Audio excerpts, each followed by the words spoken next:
But from a Badger standpoint, do they simply, in your mind, just don't have enough money coming from boosters in order to really make this work the way it needs to? So the other day, we got this complaining session going on between Gundy and Dan Lanning at Oregon.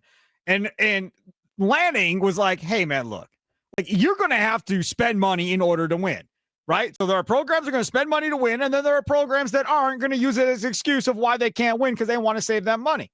And there's been all this conversation about the Badgers and do they have the money? They don't want to spend it, or what the deal is, and how much money do their boosters really have being thrown at this? But from a Badger standpoint, do they simply, in your mind, just don't have enough money coming from boosters in order to really make this work the way it needs to? Well, I mean, this whole NIL world there's a lot of stuff that we don't know.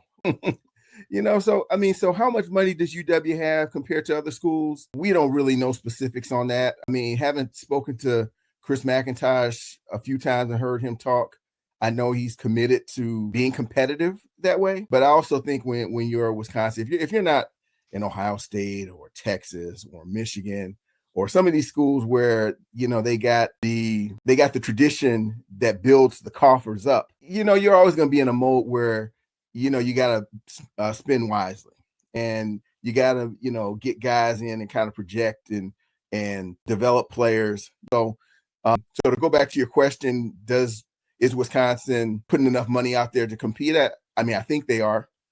Football is important to UW. It funds a lot of what they do as an overall athletic department.